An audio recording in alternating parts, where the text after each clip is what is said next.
Hello everyone, myself Sakshi and I'm from Electrical Engineering Department. So welcome to the Sakshi Electrical Engineering.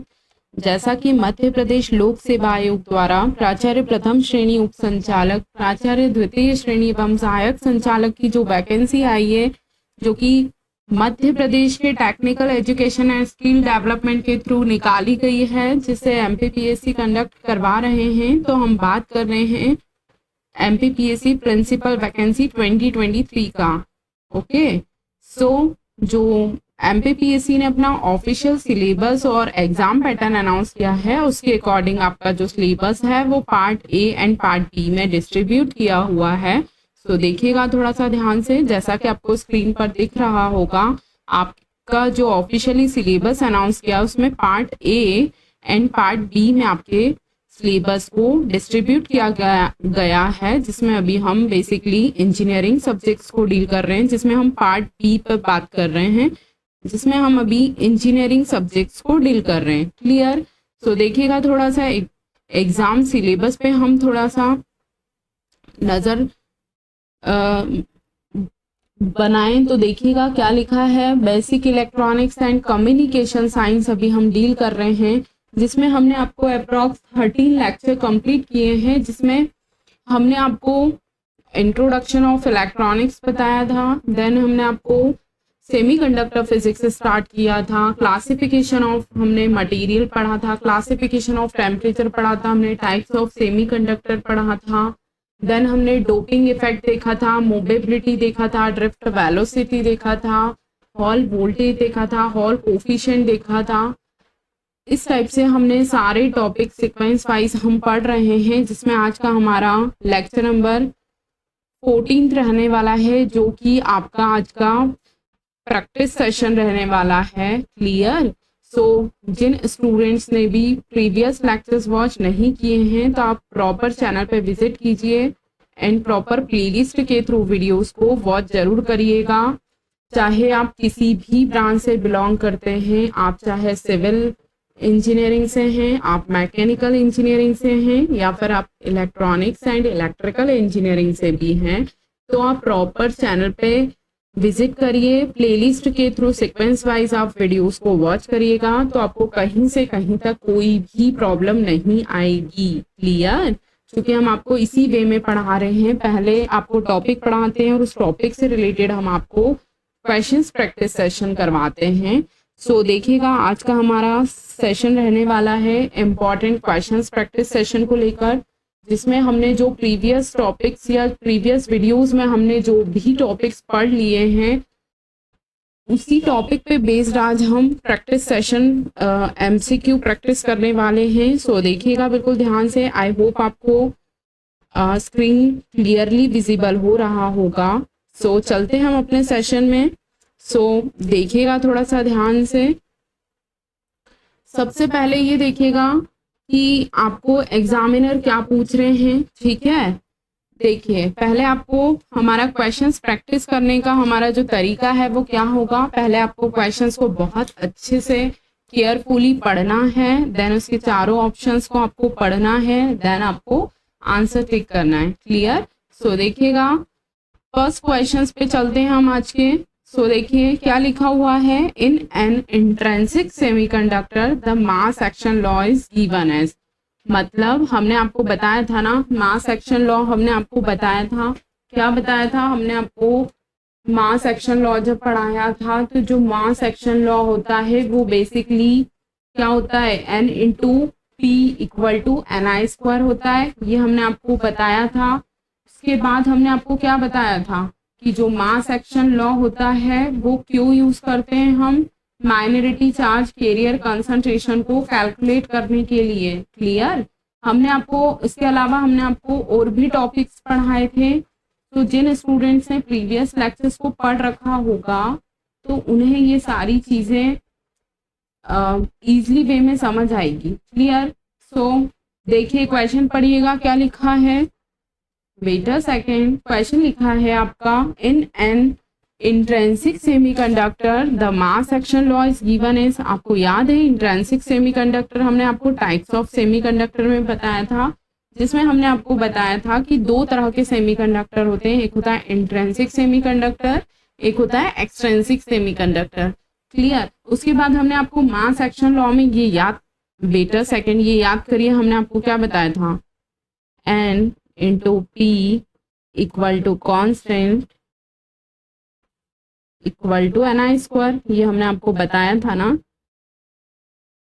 Jin students ने sequence wise proper lecture watch किए होंगे तो उन्हें ये बातें समझ आ रही होगी, ठीक है। तो मास एक्शन लॉ क्या होता है, किसको कैलकुलेट करता है, mainly minority charge carrier concentration को कैलकुलेट करता है। सो ऑप्शन देखिएगा हमारा, इस बेस पे हमको आंसर टिक करना है। क्लियर। सो बेटा सेकेंड, 1 सेकेंड, थोड़ा सा हाईलाइटर डीप कर, यस। सो देखिएगा आपका ऑप्शन ए पढ़िएगा, क्या लिखा है ऑप्शन ए में आपका, N into P square equal to NI, नहीं, ये नहीं होगा। देन देखिएगा NI square equal to P equal to NI, नहीं, ये भी नहीं होगा। देन ये देखिएगा ऑप्शन सी क्या दे रहे हैं, N equal to P equal to NI square, ना, ये भी नहीं होगा। आपको ऑप्शन नंबर डी निकल कर आएगा, क्योंकि हमने आपको बताया ना मास एक्शन लॉ क्या होता है, N into P equal to NI square. ध्यान रखिएगा मास एक्शन लॉ जो था वो मेनली किसको कैलकुलेट करने के लिए डिफाइन किया गया था, माइनॉरिटी चार्ज कैरियर कंसंट्रेशन को कैलकुलेट करने के लिए मास एक्शन लॉ डिफाइन किया गया था। क्लियर। सो हमारा जो आज का फर्स्ट क्वेश्चन का जो आंसर निकल कर आया है वो हमारा आया है option D. It's very very important topic for your exam point of view. समझ आ रही है बात। तो आपको मास एक्शन लॉ में क्या क्या याद रखना है, हमारा जो मास एक्शन लॉ होता है वो माइनॉरिटी चार्ज कैरियर कंसंट्रेशन को कैलकुलेट करने के लिए यूज होता है। उसके बाद हमने आपको बताया था एक फॉर्मूला आप ये भी लिख सकते हैं कि doping concentration into minority concentration equal to NI square. Clear. So आपका जो फर्स्ट क्वेश्चन था उसका आंसर क्या निकल कर आया, ऑप्शन नंबर डी। आज का जो हमारा क्वेश्चंस प्रैक्टिस सेशन है वो बहुत इंपॉर्टेंट रहने वाला है। सो एक भी क्वेश्चंस को आप हल्के में मत लीजिएगा, क्योंकि हमने आपको पहले भी बताया था, हम आज भी बता रहे हैं कि सारे क्वेश्चंस प्रीवियस ईयर पेपर्स के ही हैं, एक भी क्वेश्चंस आपका अलग से कहीं नहीं लिया गया है। ठीक है। ये देखिए KVS के एग्जाम 17 में आपका ये एग्जाम में क्वेश्चंस आया था। क्लियर। सो चलते हैं हम आज के अपने नेक्स्ट क्वेश्चंस पे। सो देखिएगा क्वेश्चन के सीक्वेंस पे मत जाइएगा, क्योंकि ये प्रीवियस ईयर क्वेश्चंस पेपर्स हैं तो डिफरेंट बुक्स से आपको कलेक्शंस मिलेगा। क्लियर। सो देखिएगा क्वेश्चन क्या लिखा है, the measurement of which one of the following will reveal the sign of the charge carriers. समझ रहे हैं आप बात को। हमने आपको क्या बताया था, हमने आपको याद करिए, हमने आपको क्या बताया था, हॉल कोफिशिएंट बताया था, जिसमें हमने आपको हॉल कोफिशिएंट के बारे में क्या बताया था, क्या होता है हॉल कोफिशिएंट, हमने आपको बताया था 1/ρ, जिसमें हमने आपको क्या बताया था, चार्ज डेंसिटी कैरियर बताया था। याद आ रही है बात। अब जिन लोगों ने पढ़ा होगा तो उनको सब याद आ रहा होगा। क्लियर। हमने आपको देखिए याद करिएगा, हमने आपको हॉल कोफिशिएंट का फॉर्मूला ऐसा लिखवाया था, RH इक्वल टू 1/ρ। इसके बाद हमने आपको क्या बताया था, हमने बताया था कि ये जो होता है 1 डेंसिटी ऑफ चार्ज कैरियर होता है। Clear. Density of charge carrier, charge, ये देखिए इस टाइप से हमने आपको बताया था ना, density of charge carrier. Clear. So हमारा जो हॉल कोफिशिएंट होता है वही तो चार्ज कैरियर की डेंसिटी। देखिए हमारा क्वेश्चन क्या पूछा है एग्जामिनर ने, वो देखिएगा। आपसे क्वेश्चन पूछ रहा है examiner, the measurement of which one of the following reveal the sign of charge carrier. Charge carrier के साइन को कौन रिवील करता है, तो ऑप्शन देखिएगा। फर्स्टली ऑप्शन देखिएगा, conductivity, no, conductivity sign reveal थोड़ी ना करता है। मोबेबिलिटी, मोबेबिलिटी भी नहीं होता है। देन ऑप्शन डी देखिएगा, डिफ्यूजन कांस्टेंट, ना, डिफ्यूजन कांस्टेंट का यहाँ साइन रिवील से क्या लेना देना है, चार्ज कैरियर से क्या लेना देना है। सो देखिएगा, डिफ्यूजन कांस्टेंट का यहाँ साइन रिवील से क्या लेना देना है, चार्ज कैरियर से क्या लेना देना है। सो देखिएगा, डिफ्यूजन कांस्टेंट का यहाँ साइन रिवील से क्या लेना देना है, चार्ज कैरियर से क्या लेना देना है। सो देखिएगा आपको एज इट इज फॉर्मूले से दिख रहा होगा कि जो हमारा हॉल कोफिशिएंट होता है वो चार्ज कैरियर के साइन को रिवील कर रहा है।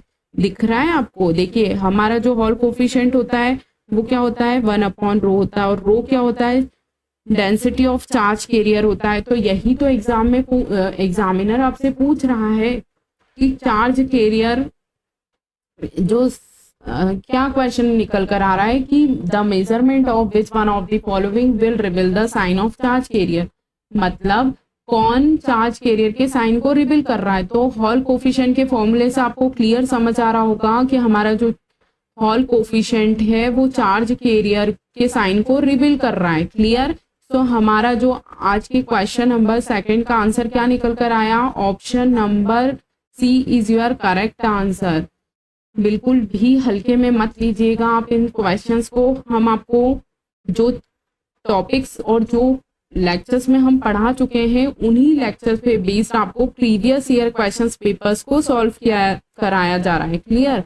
सो देखिएगा हमारा इस क्वेश्चन का आंसर निकल कर आया सी। चूंकि हॉल कोफिशिएंट क्या होता है, 1 डेंसिटी ऑफ चार्ज कैरियर। हमने हॉल कोफिशिएंट के बारे में आपको क्या क्या बताया था, हमने बताया था एन टाइप सेमीकंडक्टर के लिए हॉल कोफिशिएंट जो होता है क्या होता है, नेगेटिव होता है। क्लियर?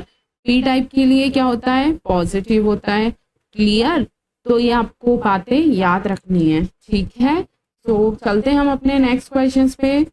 वापस से बोल रहे हैं हम, आप क्वेश्चंस डायरेक्टली प्रैक्टिस मत करिएगा, पहले आप लेक्चर्स को वॉच करिएगा, देन आप क्वेश्चंस प्रैक्टिस करिएगा। ये देखिए आपको ये क्वेश्चन EAC 2007 में पूछा गया था। ठीक है, सो बिल्कुल भी लाइटली ना लेते हुए क्वेश्चंस को आप पहले प्रॉपरली आप लेक्चर्स को वॉच कीजिए, देन क्वेश्चंस को आप प्रैक्टिस करिएगा। क्लियर? सो चलते हैं हम अपने आज के नेक्स्ट क्वेश्चंस पे। देखिएगा थोड़ा सा ध्यान से, क्वेश्चन क्या निकल कर आ रहा है, conduction electrons have more mobility than holes because they. कल हमने आपको क्या बताया था कि इलेक्ट्रॉन्स की मोबिलिटी जो होती है वो ज्यादा होती है होल्स की मोबिलिटी से। क्लियर? तो उसका वो रीजन पूछ रहे हैं कि इलेक्ट्रॉन्स की मोबिलिटी क्यों ज्यादा होती है। तो देखिएगा ए ऑप्शन, देखिएगा ऑप्शन ए क्या दिख रहा है, आर लाइटर, मतलब ये बोल रहे हैं कि हल्का होता है। बी बोल रहे हैं नेगेटिव चार्ज होता है। सी बोल रहा है, ऑप्शन सी देखिएगा क्या बता रहे हैं, need less energy to move them. Option D देखिएगा एक्सपीरियंस कॉलिजन फ्रीक्वेंसी। तो आपसे एग्जामिनर क्वेश्चन क्या पूछ रहे हैं कि इलेक्ट्रॉन्स की मोबिलिटी ज्यादा होती है होल से, क्यों? क्योंकि उसे मूव करने में कम एनर्जी की जरूरत होती है। अरे भैया, मोबिलिटी किसकी ज्यादा होगी, जो इजिली वे में मूव करेगा। क्लियर?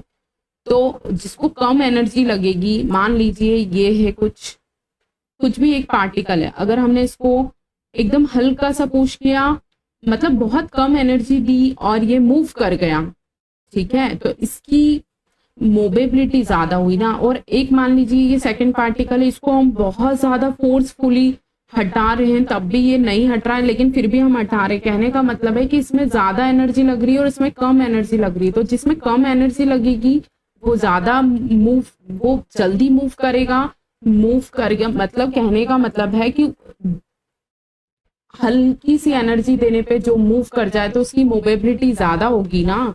समझ रहे हैं आप बात को? सो इलेक्ट्रॉन्स की मोबिलिटी ज्यादा होती है होल से, क्यों? क्योंकि उसे कम एनर्जी की जरूरत होती है मूव कराने में। क्लियर?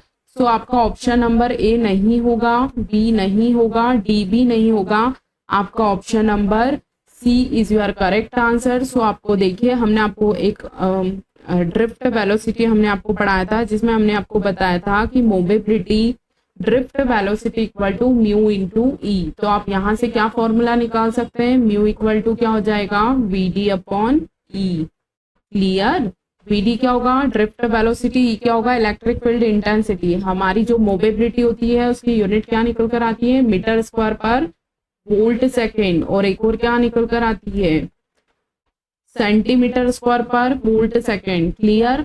तो आपको याद रखना है मोबिलिटी का यूनिट होता है मीटर स्क्वायर पर वोल्ट सेकेंड और क्या होता है, सेंटीमीटर स्क्वायर पर वोल्ट सेकेंड। ठीक है, सो चलते हैं हम अपने आज के नेक्स्ट क्वेश्चंस पे। इसका जो आंसर निकल कर आएगा वो निकल कर आएगा option number C is your correct answer. Clear. तो चलते हैं हम अपने नेक्स्ट क्वेश्चन पे। ये देखिएगा वेरी वेरी इंपॉर्टेंट क्वेश्चन। देखिए हमने आपको बताया था thermal equilibrium condition, pure semiconductor की बात कर रहे हैं तो आपको पता होना चाहिए कि प्योर सेमीकंडक्टर में नंबर ऑफ होल्स और इलेक्ट्रॉन्स इक्वल होते हैं मतलब 1 के रेशियो में होते हैं। क्लियर। सो देखिए हमारा क्वेश्चन क्या पूछ रहा है। सबसे पहले तो आप क्वेश्चंस को बिल्कुल शांति से पढ़िए, उसके बाद चारों ऑप्शंस को बहुत शांति से पढ़िए, देन आप ऑप्शन का आंसर टिक करिए। तो देखिए under thermal equilibrium in a pure semiconductor the ratio, क्या लिखा है, the ratio of the number of holes to the number of conduction electrons is 1/2। No, चूंकि नंबर ऑफ होल्स और नंबर ऑफ इलेक्ट्रॉन्स इक्वल होते हैं और thermal equilibrium condition में तो ये 1 के इक्वल होंगे ना, इनफाइनाइट नहीं होगा, 2 भी नहीं होगा। हमारा आंसर नंबर सी जो है, answer option number C is your correct answer. Why? Because in a pure semiconductor number of holes and number of electrons is equal। clear। so किस रेशियो में होगा, दोनों इक्वल होंगे तो हमारा जो आंसर क्या निकल कर आएगा, option number C is your correct answer. Clear. So next चलते हैं हम आज के अपने नेक्स्ट क्वेश्चंस पे। वापस से बता रहे हम सारे questions previous year questions papers के ही क्वेश्चंस हैं, एक भी क्वेश्चंस आपको अलग से नहीं मिलेगा। ठीक है। सो बहुत केयरफुली अटेम्प्ट करिएगा क्वेश्चंस को। नेक्स्ट चलते हैं हम अपने, ये देखिए कितने सारे एग्जामिनेशंस में ये क्वेश्चंस आया हुआ है। क्वेश्चन क्या निकल कर आ रहा है कि जो लीकेज करंट है in the silicon semiconductor is the order of, हमने आपको याद करिए, हमने आपको रेंज बताई थी सिलिकॉन की नैनो एम्पेयर और जर्मेनियम की माइक्रो एम्पेयर में होती है। चूंकि ये यहाँ सिलिकॉन के बारे में पूछ रहे हैं तो हमें सिलिकॉन का पता है कि नैनो एम्पेयर के रेंज में होता है, नैनो एम्पेयर की रेंज में होता है लीकेज करंट। और यदि इसी क्वेश्चंस की जगह आपसे जर्मेनियम का पूछ लेते तो वो माइक्रो एम्पेयर में निकल कर आता है। क्लियर। तो अभी हमसे सिलिकॉन के बारे में पूछ रहे हैं तो आप ऑप्शन देखिएगा, एम्पेयर में नहीं होता है, मिली एम्पेयर में भी नहीं होता है, माइक्रो एम्पेयर में किसका होता है, जर्मेनियम का होता है, तो माइक्रो एम्पेयर भी नहीं होगा। Option number D is your correct answer. So option number D is your correct answer. Why? Because जो सिलिकॉन का लीकेज करंट होता है वो नैनो एम्पेयर की रेंज में होता है। Very very important question for your exam point of view, so don't avoid it. Okay. So चलते हैं हम आज के अपने नेक्स्ट क्वेश्चंस पे। ठीक है, बिल्कुल भी हल्के में मत लीजिएगा, आप किसी भी ब्रांच से बिलोंग करते हैं, पहले आप टॉपिक पढ़िए, थ्योरी पढ़िए, देन क्वेश्चंस प्रैक्टिस करिएगा। क्लियर। सो चलते हैं हम अपने आज के नेक्स्ट क्वेश्चन पे। ये देखिएगा हमने आपको हॉल इफेक्ट पढ़ाया था, क्या क्वेश्चन निकल कर आ रहा है, Hall effect is used to measure. Hall effect क्या मेजर करता है, तो देखिए मोबिलिटी ऑफ सेमीकंडक्टर भी करता है। Yes definitely. हॉल इफेक्ट से हम क्या क्या फाइंड कर सकते हैं, हमने आपको बताया था ना, हॉल इफेक्ट से हम मोबिलिटी, कंडक्टिविटी, कैरियर कंसंट्रेशन, उसके बाद हमने आपको बताया था एप्लीकेशन ऑफ हॉल इफेक्ट, हमने आपको पढ़ाया था जिसमें हमने आपको बताया था कि हम magnetic field, current, magnetic force, electric field strength, carrier charge concentration, types of semiconductor, ये सब चीज़ें हम हॉल इफेक्ट्स के एप्लीकेशन में पढ़ते हैं। तो ऑप्शन नंबर ए देखिएगा, mobility of semiconductor, yes definitely correct. Option number B देखिएगा, conductivity of semiconductor, yes definitely correct. Option number C देखिएगा, carrier concentration, yes. So option number D देखिएगा, all of the above. तो basically ये तीनों चीजें हमारा जो है हॉल इफेक्ट कैलकुलेट करते हैं। ठीक है। सो अभी हमारा ऑप्शन नंबर डी निकल कर आएगा is your correct answer. Why? Because Hall effect mobility, conductivity, carrier concentration सभी को मेजर करता है। ठीक है। So option number D is your correct one. Clear. ये देखिएगा कितने सारे एग्जामिनेशन में ये क्वेश्चंस पूछा गया है। मिजोरम पीएससी, क्योंकि आप ये मिजोरम पीएससी में क्वेश्चन आया था, आप एमपी पीएससी का क्वेश्चन एग्जामिनेशन दे रहे हैं, कहने का मतलब है ये भी देखिए स्टेट के मिजोरम पीएससी में क्वेश्चंस पूछा गया है, यूपी पीसीएल में ये क्वेश्चंस पूछा गया है, बीएसएनएल में पूछा गया है। तो आप सारे क्वेश्चंस को बहुत अच्छे से अटेम्प्ट करिएगा। क्लियर। सो चलते हैं हम अपने नेक्स्ट क्वेश्चंस पे। ये देखिए मिजोरम पीएससी के junior grade power electricity department का ये क्वेश्चंस है। ठीक है। सो सारे क्वेश्चंस आपके प्रीवियस ईयर क्वेश्चंस ही हैं। ठीक है। तो चलते हैं हम अपने नेक्स्ट क्वेश्चंस पे। सो देखिएगा बिल्कुल ध्यान से, क्वेश्चन पूछ रहे हैं। ये तो क्वेश्चन अभी हमने आपको बताया, बट कोई ना, हम फिर से बता देते हैं। देखिए क्वेश्चन क्या निकल कर आ रहा है, which of the following has the highest mobility. Question आपसे ये देखिए कितने सारे एग्जामिनेशन में सेम क्वेश्चन पूछा गया है। सबसे मेन बात तो ये ESC 2001 में ये क्वेश्चन आपसे पूछा गया है, DF-CCI जेई में पूछा गया है, SSC जेई में पूछा गया है, UPRVNL जेई में पूछा गया है। तो देखिएगा क्वेश्चन क्या पूछ रहे हैं कि किसकी मोबिलिटी ज्यादा होती है। ऑप्शन देखिएगा, ऑप्शन ए न्यूट्रॉन, नहीं, न्यूट्रॉन का क्या लेना देना यहाँ, no. Option B electron, yes definitely correct. Option C positive ions, no. Option D negative ions, no. So हमारा correct option is your B.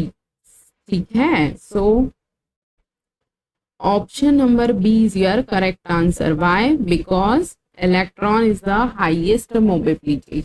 ठीक है।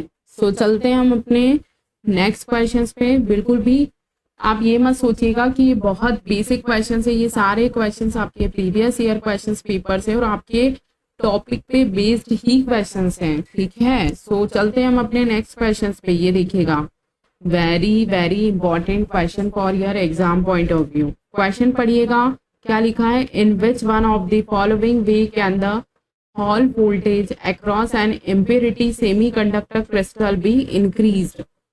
कहने का मतलब है कि आपसे वो ये पूछ रहे हैं कि हॉल वोल्टेज जो है वो किसके क्रॉस इंक्रीज होता है। ऑप्शन देखिएगा, ऑप्शन नंबर ए लिखा है by increasing the thickness of the crystal.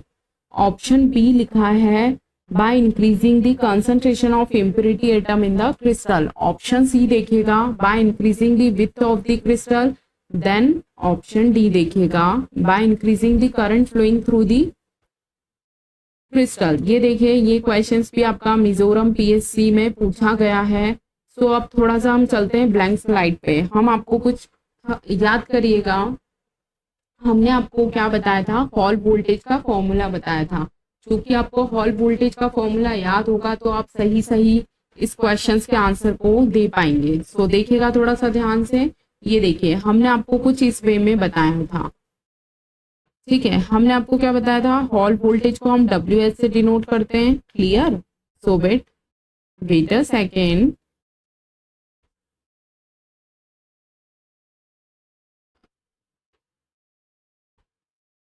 ये देखिए हमने आपको क्या बताया था कि हमारा जो हॉल वोल्टेज होता है उसे हम BH से डिनोट करते हैं। और हमने आपको ये फॉर्मूला लिखवाया था, क्या लिखवाया था, BI अपॉन N इंटू या तो WN into Q। It's very very important. अब आप बोलेंगे मैम ये क्या है, तो भैया ये हमारा हॉल वोल्टेज का फॉर्मूला है। हॉल वोल्टेज को हम किससे डिनोट करते हैं, BH से हम डिनोट करते हैं। क्लियर। सो हमारा BH का फॉर्मूला क्या हो जाएगा, B into I upon W into N into Q। अब आपसे वो पूछ रहे हैं कि हम क्या इंक्रीज करके हॉल वोल्टेज को इंक्रीज कर सकते हैं। तो आप देख रहे हैं, क्या देख रहे हैं आप इस फॉर्मूले से, ये देखिए इस फॉर्मूले से आपको नजर नहीं आ रहा है, क्या नजर आ रहा है, BH directly proportional B into I। समझ आ रही है बात, क्या समझ आ रही है आपको बात, ये आपको समझ नहीं आ रहा है, hall voltage directly proportional B into I। That means अगर करंट को बढ़ाएंगे तो हॉल वोल्टेज बढ़ेगा। Very very important relation for your exam point of view. तो यही तो यहाँ क्वेश्चन में पूछा है। क्वेश्चन में क्या पूछा है कि विच one of the following ways can the hall voltage across an impurity semiconductor crystal be increased. हम हॉल वोल्टेज को कैसे बढ़ा सकते हैं? तो हम हॉल वोल्टेज को करंट को बढ़ाकर हम बढ़ा सकते हैं, क्योंकि वित्त को बढ़ाकर हम नहीं बढ़ा सकते। अगर वित्त बढ़ाएंगे तो हॉल वोल्टेज घटेगा। Why? Because hall voltage inversely proportional to width. क्लियर? सो आपको क्या ध्यान रखना है कि हम करंट को बढ़ाएंगे तो हॉल वोल्टेज क्या होगा? बढ़ेगा। Very very important. ठीक है। सो वेट अ सेकेंड। सो आपको क्या याद रखना है? देखिए, बी क्या होता है? फ्लक्स डेंसिटी होता है। आई क्या होता है? करंट होता है। रो क्या होता है? चार्ज डेंसिटी होता है, या फिर एन इंटू क्यू क्या होता है? ठीक है। तो आपको बिल्कुल बेसिक सी बात याद रखनी है कि हमारा हॉल वोल्टेज जो होता है वो करंट के प्रोपोर्शनल होता है। ठीक है। सो हमारा ऑप्शन यही नहीं होगा, क्योंकि थिकनेस से कोई लेना देना नहीं है। कंसंट्रेशन ऑफ इम्प्योरिटी हमारा इन्वर्सली प्रोपोर्शनल होता है। विथ भी हमारा इन्वर्सली प्रोपोर्शनल होता है। So option number D is your correct answer. ठीक है, according to Hall voltage formula. तो आपको क्या ध्यान रखना है कि जो हॉल वोल्टेज होता है वो हमारे करंट के डायरेक्टली प्रोपोर्शनल होता है। करंट बढ़ेगा, हॉल वोल्टेज बढ़ेगा। क्लियर? तो चलते हैं हम आज के अपने नेक्स्ट क्वेश्चन पे। सो देखिएगा, वेट अ सेकेंड, इसको हम वापस से थोड़ा सा नोट कर देते हैं, रफ हो गया है ये। सो देखिएगा नेक्स्ट क्वेश्चन क्या निकल कर आ रहा है।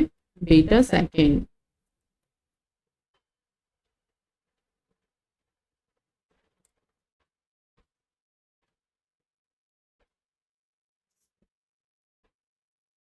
जस्ट सेकेंड गाइस, सिस्टम थोड़ा सा टाइम ले रहा है, बट कोई ना, हो जाएगा वो। वेट। सो आपको क्या ध्यान रखना है? हॉल वोल्टेज का फॉर्मूला आपको ध्यान रखना है। ठीक है।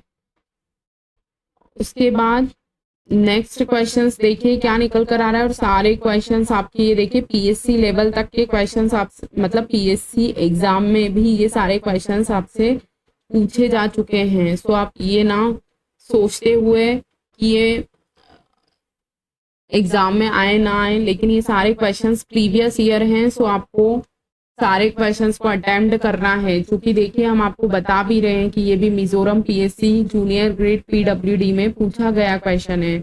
Okay. So wait a second, चलते हैं हम अपने नेक्स्ट क्वेश्चन पे। ये देखिएगा question, very very important question for your exam point of view. Clear? So देखिएगा क्वेश्चन क्या निकल कर आ रहा है। In a hall effect experiment a p-type semiconductor sample with whole concentration p1 is used. Okay. Next क्या बोल रहे हैं वो? the measured value of hall voltage is p wh1। कहने का मतलब है कि एक हॉल इफेक्ट एक्सपेरिमेंट किया पी टाइप सेमीकंडक्टर के लिए, जो हॉल कंसंट्रेशन निकल कर आई p1 यूज करी, और उसके लिए जो हॉल वोल्टेज निकल कर आया BH1 निकल कर आया। अब नेक्स्ट क्या बोल रहा है? If the P type sample is now replaced by another, ये देखिए ना क्या बोल रही है, replaced by another p type sample with whole concentration p2 where p2 equal to 2 p1, what is the hall voltage BH2।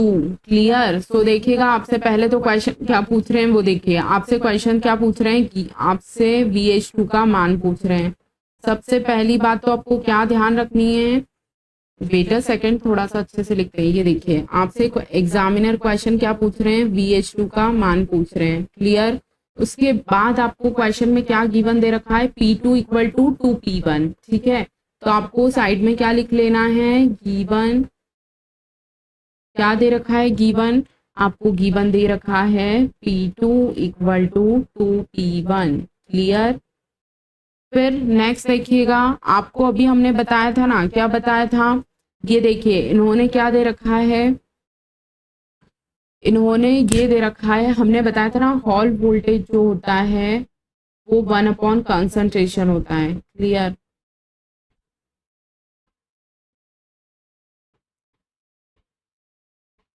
ठीक है। अब ये होल इलेक्ट्रॉन किसी की भी हो सकती है, कंसंट्रेशन मतलब चार्ज कैरियर का कंसंट्रेशन।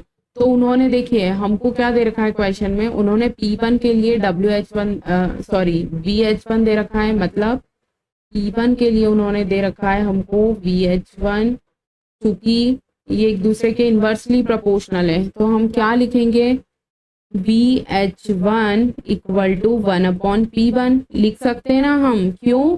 क्योंकि हमारा जो BH है वो कंसंट्रेशन के इन्वर्सली प्रोपोर्शनल है। इसी तरीके से हम क्या लिख सकते हैं, VH2 equal to 1/P2। Clear? लिख सकते हैं ना हम। अब हमको क्या निकालना है, हमको VH2 का वैल्यू निकालना है। सो हम क्या लिखेंगे, ये देखिएगा जब ये एक दूसरे के इन्वर्सली प्रोपोर्शनल है तो ये देखिएगा, इसके आगे सॉल्यूशन हम यहाँ कर रहे हैं तो हम क्या लिख सकते हैं, VH2 equal to VH1 equal to P2/P1। Clear? Wait a second, please चले जाओ ना भूखो यहाँ, वेट अ सेकेंड। सो देखिएगा क्या निकल कर आया हमारा फाइनली। वेट, हम थोड़ा सा इसको स्लाइड को, ये देखिए ये हमारा निकल कर आया इन्वर्सली रिलेशन से। अब हमने क्या करा, हमने यहाँ P2 की, वेट अ सेकेंड, अब ये देखिए हमने क्या रखा, VH2/VH1 इक्वल टू P2 की जगह हमने क्या रख दिया बताइए, P2 का वैल्यू दे रखा है ना उन्होंने, क्या दे रखा है, 2P1 दे रखा है। वेट अ सेकेंड, अरे ये P1/P2 होगा ना, चूंकि इन्वर्सली प्रोपोर्शनल है, P1/P2। ठीक है, ये देखिए इसका ये इन्वर्सली प्रोपोर्शनल रिलेशन हुआ ना। क्लियर? समझ आ रही है बात? कहने का मतलब है कि जो हॉल वोल्टेज है वो कंसंट्रेशन के इन्वर्सली प्रोपोर्शनल होता है, तो जो VH2 है वो P2 के इन्वर्सली प्रोपोर्शनल होगा और VH1 जो है P1 के इन्वर्सली प्रोपोर्शनल होगा। सो इससे हमारा आंसर क्या निकल कर आया, P1 एज इट इज रख दिया हमने, P2 की जगह हमने क्या रख दिया, 2P1। क्लियर? सो देखिएगा अब P1 से P1 क्या हो गया, कैंसल हो गया। ये देखिए P1 से P1 कैंसल हो गया, तो हमारा फाइनली क्या निकल कर आया, 1/2। क्लियर? सो अभी हमारा फाइनल क्या निकल कर आया, VH2/VH1 इक्वल टू 1/2।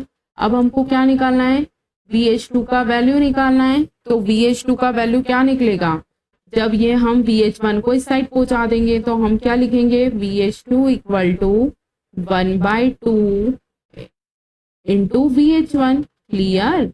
सो यही तो हमारा निकल कर आया आंसर। सबसे पहले तो आपको क्या ध्यान रखना है, आपको ये क्वेश्चन पढ़िए, आपको क्वेश्चन में उन्होंने दे रखा है, क्या दे रखा है, सबसे पहले तो हम हाइलाइटर यूज करते हैं तो थोड़ा सा आपको समझ आएगा। क्वेश्चन बहुत इजी है। ठीक है, ये देखिए ESC 2006 में ये क्वेश्चन सेम पूछा गया था। सबसे पहले आपको क्या ध्यान रखना है, आपको एक हॉल क्वेश्चन में दिया गया है, एक हॉल इफेक्ट एक्सपेरिमेंट किया गया जो कि P टाइप सेमीकंडक्टर के लिए किया गया, जिसमें जो होल कंसंट्रेशन है वो P1 यूज की गई।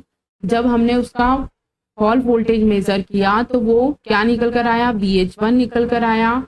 उसके बाद हमने P टाइप सैंपल को रिप्लेस किया एक अनादर P टाइप सैंपल से, जिसमें P2 जो निकल कर P2 जो होल कंसंट्रेशन है उसका जो हॉल वोल्टेज है वो हमको निकालना है। क्लियर? हमको P2 इक्वल टू क्या दे रखा है, 2P1 दे रखा है। क्योंकि अभी हमने आपको क्या बताया, देखिए एक बार वापस से हम बता देते हैं। हमने आपको बताया कि जो हॉल वोल्टेज होता है वो कंसंट्रेशन या तो चार्ज कैरियर कंसंट्रेशन या तो इलेक्ट्रॉन का होगा या होल का होगा। अब यहाँ होल की बात हो रही है, तो ये देखिए हमने क्या करा, सबसे पहले VH1 को P1 के इक्वल रख लिया क्योंकि इन्वर्सली प्रोपोर्शनल है। उसी तरह VH2 को हमने क्या करा, 1/P2 कर लिया। क्लियर? उसके बाद हमने इन्वर्सली प्रोपोर्शनल रिलेशन से ये रिलेशन मतलब कहने का मतलब है कि इन दोनों को एक दूसरे के इक्वल रख के हमने सॉल्व किया और हमने यहाँ P2 का वैल्यू रख दिया। जब P2 का वैल्यू रखा तो ये P1 से ये P1 कट गया, 1/2 बचा। हमें VH2 का वैल्यू निकालना है, तो हमने 1/2 इंटू VH1 कर लिया। क्लियर। सो हमारा फाइनली आंसर क्या निकल कर आया, हाफ VH1। सो देखिएगा थोड़ा सा ध्यान से, देखिए आपको ऑप्शन क्या दिख रहा है, देखिए ये ESC 2006 का क्वेश्चन है। क्लियर। सो देखिए 2 VH1 no, 4 VH1 no, 1/4 VH1 no. हमारा ऑप्शन नंबर सी निकल कर आया, जो कि हमारा करेक्ट आंसर है। Option number C is your correct answer.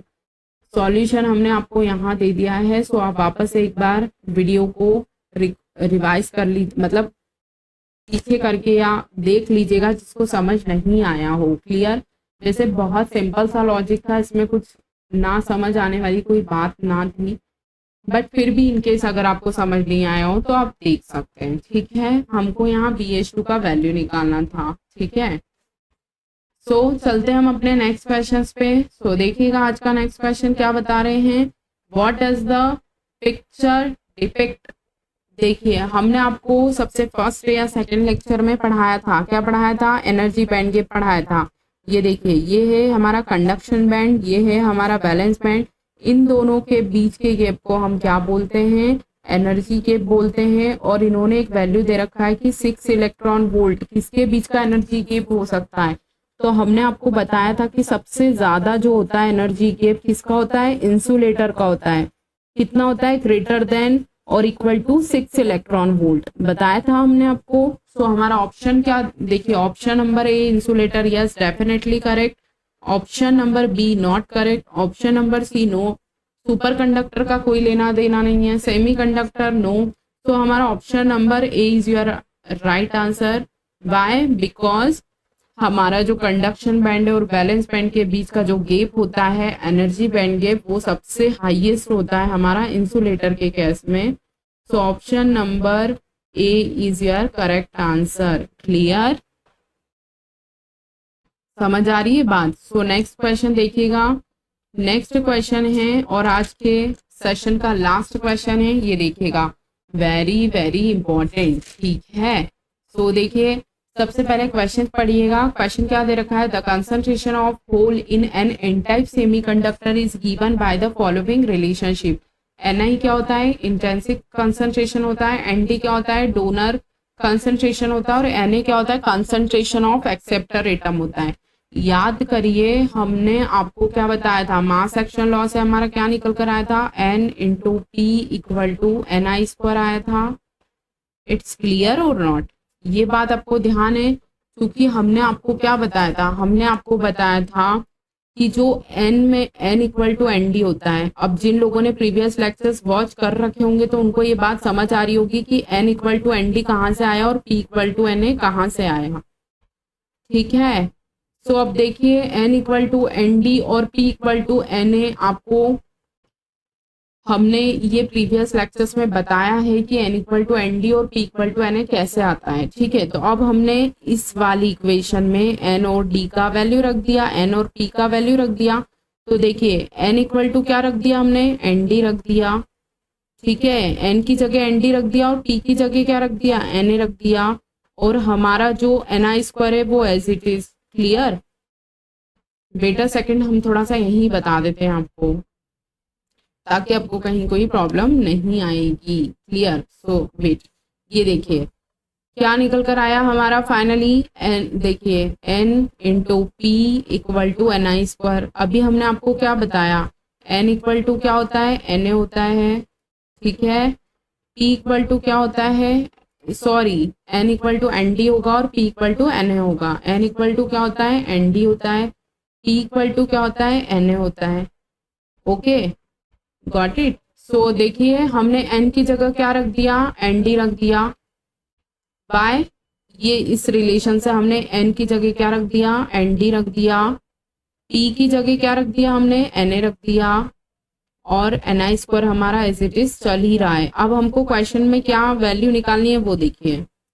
हमको क्वेश्चन में Na का वैल्यू निकालना है। क्लियर। तो अब हम क्या करेंगे, वेट अ सेकेंड, हम क्या करेंगे Na का वैल्यू निकालने के लिए, हाफ साइड, वेट सारे ये देखें, ये देखिएगा क्या करेंगे Na का वैल्यू निकालने के लिए Na को एज इट इज रहने देंगे और Ni स्क्वायर अपॉन Nd कर लेंगे।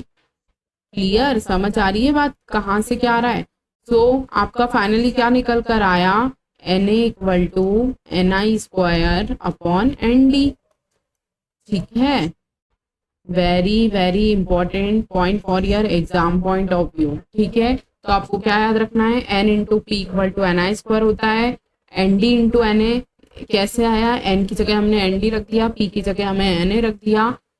जब हमने Na को निकाला तो हमारा Ni स्क्वायर अपॉन Nd आया। सो हमारा फाइनली आंसर क्या निकल कर आया, option number C is your correct one. By देखिए ना, ये Ni स्क्वायर अपॉन Nd आ रहा है, सो Nd नहीं होगा, वेट अ सेकेंड, देखिए ओनली Nd नहीं होगा, Ni स्क्वायर नहीं होगा, Ni स्क्वायर अपॉन Na नहीं होगा, क्योंकि हमें Na का वैल्यू निकालना है। तो Ni square upon Nd is your correct answer. So option number C is your correct answer for this question. Clear, ये देखिएगा बिल्कुल भी हल्के में मत लीजिएगा सेशन को। ये देखिए ESC 2006 में क्वेश्चंस आया हुआ है और बिहार जेई में भी क्वेश्चंस पूछा गया है।